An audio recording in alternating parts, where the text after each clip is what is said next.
Hello everyone, আমি poppy চলে এসেছি আবার একটা নতুন রিফ্রেশিং কুকিং ভিডিও নিয়ে। আজকে তোমাদের সাথে একটা ফাটাফাটি চিকেন রেজালার রেসিপি শেয়ার করতে চলেছি। তো চলো বেশি সময় নষ্ট না করে সোজা রেসিপিতে চলে যাওয়া যাক। এখানে তোমরা দেখতেই পাচ্ছ আমি ফার্স্টেই কিন্তু চিকেনগুলোকে ভালো করে ধুয়ে নিয়েছি। এবারে এর মধ্যে সামান্য আদা রসুনের পেস্ট আমি দিয়ে দিলাম পরিমাণ মতো, আর তার সাথে দিয়ে দিলাম ফেটিয়ে রাখা টক দই। এবারে এই আদা রসুনের পেস্ট, টক দই আর তার সাথে সাথে সামান্য পরিমাণ গোলমরিচ গুঁড়ো, মোটামুটি 2 টেবিল স্পুন মতন গোলমরিচ গুঁড়ো আমি অ্যাড করে নিলাম, আর তার সাথে দিয়ে দিলাম হচ্ছে পরিমাণ মতন নুন। এটা দিয়ে এবারে তার সাথে আমি অ্যাড করব সামান্য লঙ্কা গুঁড়ো। তোমরা যে যেরকম ঝাল খেতে চাও সেই অ্যাকর্ডিংলি লঙ্কা গুঁড়োটা কিন্তু তোমরা অ্যাড করে নিতে পারো। এবারে এটাকে ভালো করে খুন্তির সাহায্যে, স্প্যাচুলার সাহায্যে, হাতের কবজির সাহায্যে, যেভাবেই তোমরা কমফোর্টেবল সেই অ্যাকর্ডিংলি কিন্তু ভালো করে জিনিসটাকে মিক্স করে নিতে হবে। করে নিয়ে এটাকে জাস্ট ম্যারিনেশনের জন্য ছেড়ে দিতে হবে। এতটাই ইজি। তবে হ্যাঁ, মিনিমাম তোমরা চেষ্টা করবে 30 মিনিটস টু 45 মিনিটস অবধি এটাকে ভালো করে ম্যারিনেট করতে। যতটা সময় ম্যারিনেশন করে রাখবে ততটাই কিন্তু চিকেনটা বেশি টেস্টি হবে। আর এরপরে ভেতরেরটাও কিন্তু জুসি ভাবটা থাকবে। চিকেনটা রান্না হওয়ার পর যেরকম ছিবড়ে হয়ে যায় বা খেতে সেরকম টেস্টটা আসে না, ভেতরটা সেরকম জুসি থাকে না, সেই জিনিসটার সমস্যাটা কিন্তু থাকবে না। তো চলো এটাকে আমরা চাপা দিয়ে রেখে দিলাম কিছুটা সময় ম্যারিনেশনের জন্য। আর এখানটা আমি নিয়ে নিয়েছি সামান্য পোস্ত, আর তার সাথে সাথে সামান্য কয়েকটা কাজু। এটা তোমরা চিকেনের পরিমাণটা যেরকম নেবে সেই অ্যাকর্ডিংলি কিন্তু কাজু আর পোস্তটা তোমরা একসাথে করে মিক্স করে বেটে নিতে পারো। আর এখানটায় আমাদের রান্নার জন্য লাগবে হচ্ছে পেঁয়াজের পেস্ট, মানে পেঁয়াজ বাটা। তো সেই জন্য আমি পেঁয়াজটাকেও কিন্তু এক সাইড করে বেটে নিয়েছি। এবারে একটা কড়াইতে তেল গরম করে তার মধ্যে গোটা গরম মশলা আর শুকনো লঙ্কাটা ফোড়ন দিয়ে দিলাম। এটাকে মোটামুটি মিনিমাম 8 থেকে 10 সেকেন্ড মতন আমি একটু ফ্রাই করে নিয়ে তারপর এটাতে আমি সেই পেঁয়াজটা বেটে রেখেছিলাম সেই পেঁয়াজ বাটাটা কিন্তু আমি অ্যাড করে দিলাম। এই পেঁয়াজটাকে হালকা আছে মোটামুটি কিছুক্ষণ ধরে কষে নিতে হবে। যেহেতু চিকেন রেজালাটা একটু সাদা সাদা হয় খেতে, তো সেই জন্য কিন্তু এই রান্নাটায় আমরা হলুদের ব্যবহার এই মুহূর্তে করছি না। পেঁয়াজটাকে হালকা আছে ভাজা কিছুক্ষণ মোটামুটি ধরে রাখো, ওই মিনিট 2 মতন ভেজে নেওয়ার পর আমরা কিন্তু এখানে যে ম্যারিনেটেড চিকেনটা ছিল সেটাকে অ্যাড করে দেবো। এবারে আর কিছুই না, এটাকে ভালো করে নেড়ে চেড়ে একটু ঢাকা চাপা দিয়ে রান্না করতে হবে মোটামুটি ওই 8 থেকে 10 মিনিট মতন।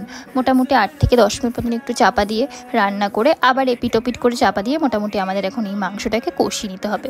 তবে হ্যাঁ, আঁচটা খুব বেশিও দেওয়া যাবে না, আবার খুব কমও দেওয়া যাবে না। একদম কম আঁচ দিলে কিন্তু চিকেনটা সেদ্ধ হতে সময় লাগবে বা প্রপারলি ভেতরটা কুক হবে না। আর যদি একদম বেশি হিট দেওয়া হয় সেক্ষেত্রে কিন্তু চিকেনটা পুড়ে যাওয়ার বা তলা থেকে লেগে যাওয়ার সম্ভাবনা থাকতে পারে। তো সেই জন্য মোটামুটি কিছুক্ষণ পর 7 থেকে 8 মিনিট পর ঢাকনাটা খুলে আবার কিন্তু একটু সামান্য কষিয়ে আবার আমরা ঢাকনাটা চাপা দিয়ে দেবো। এইরকমভাবে চাপা দিয়ে দিয়ে আবার উল্টে পাল্টে ভালো করে কষানোর ফলে কিন্তু চিকেনের মধ্যে, যেহেতু ম্যারিনেটেড করাই ছিল এর আগে, চিকেনের মধ্যে কিন্তু পুরোপুরি মশলার যেই ফ্লেভারটা সেটা কিন্তু পুরোপুরি ঢুকে যাবে, বা নুনটা সমস্ত কিছু কিন্তু প্রপারলি কুকড হবে, ওয়েল কুকড হবে। তো সেই জন্যই দেখতেই পাচ্ছ আমি ভালো করে ঢাকা চাপা দিয়ে এটাকে মোটামুটি আপনি 12 থেকে 15 মিনিট মতন আমি এটাকে ভালো করে কষে নিয়েছি এপিট ওপিট করে। এবারে 12 থেকে 15 মিনিট হয়ে যাওয়ার পর আমি কিন্তু ঢাকনাটাকে সরিয়ে এটাকে হালকা একটু নাড়াচাড়া করে মোটামুটি 2-3 মিনিট মতন একটু কষিয়ে নিয়ে যখন দেখবো যে তেলটা একটু ছেড়ে ছেড়ে এসেছে, কষানো হলে যেরকম তেল ছেড়ে আসে সেরকম যেহেতু তেলটা ছেড়ে ছেড়ে এসছে, সেই মুহূর্তে কিন্তু এখানে আমি কাজু আর পোস্তটা যেটা বেটে রেখেছিলাম সেই কাজু আর পোস্ত বাটাটা কিন্তু অ্যাড করে দেবো। এই টাইমটায় ফ্লেমটা একদমই লোতেই রাখবে, যেহেতু আমাদের পোস্ত আর কাজু বাটাটা অ্যাড করেও হালকা হাতে করে ভালো করে এটাকে কষিয়ে নিতে হবে। সেই জন্য এই টাইমে কিন্তু ভালো করে ফ্লেমটা কম রেখে ভালো করে জিনিসটাকে মিক্স করে দিতে হবে, আর তার সাথে সাথে কিন্তু কষিয়ে নিতে হবে। এই পর্যায়ে তোমরা দেখতে পারবে তেলটা পুরোপুরি ছেড়ে ছেড়ে আসবে কষাতে কষাতে। সেই পর্যায়ে কিন্তু কাজু আর পোস্ত বাটাটা যে বাটিতে রেখেছিলাম সেই বাটি করে আমি মোটামুটি একটু মেজারমেন্ট করে সামান্য পরিমাণ জল এখানে অ্যাড করে দিলাম। চিকেন রেজালাতে কিন্তু খুব বেশি একটা গ্রেভি বা ঝোল কিন্তু জেনারেলি দেখা যায় না, বা সেটা খেতেও খুব একটা ভালো লাগে না। তো সেই জন্য কিন্তু পরিমাণ মতন বুঝে হালকা, যদি কেউ একটু হালকা গ্রেভি চাও সেক্ষেত্রে জলটা একটু বেশি অ্যাড করবে, আর যদি কেউ একদমই মোটামুটি একটু শুকনো শুকনো রাখতে চাও, একদম হালকা মানে গ্রেভি চাও, সেক্ষেত্রে কিন্তু তোমরা জলটা একটু কম পরিমাণে অ্যাড করবে। জলটা অ্যাড করে আমি এখানটায় চাপা দিয়ে দিয়েছিলাম মোটামুটি আরও মিনিট 5 মতন। ততক্ষণে কিন্তু আমার পুরোপুরি রেসিপিটা রেডি হয়ে গেল।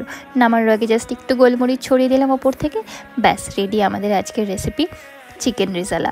এটা কিন্তু খেতেও অসাধারণ হয়, আর রান্নাটা কিন্তু করতেও খুবই ইজি, খুবই সিম্পল, আর এবং সব থেকে বেশি যেটা সুবিধে সেটা হচ্ছে রান্নাটা কিন্তু ভীষণ কম সময়ে হয়ে যায়। তো যাই হোক, তোমরাও অবশ্যই এটা বাড়িতে ট্রাই করতে পারো, আর আমাকে অবশ্যই কমেন্টে জানিও কেমন লাগলো রেসিপিটা। যদি ভিডিওটা ভালো লেগে থাকে প্লিজ লাইক শেয়ার কমেন্ট করে দিও। আর হ্যাঁ, চ্যানেলে যদি নতুন হয়ে থাকো যাও ঝটপট সাবস্ক্রাইবটা করে দাও। আর তোমরা অবশ্যই ট্রাই করে আমাকে কিন্তু কমেন্টে জানিও কেমন লাগলো।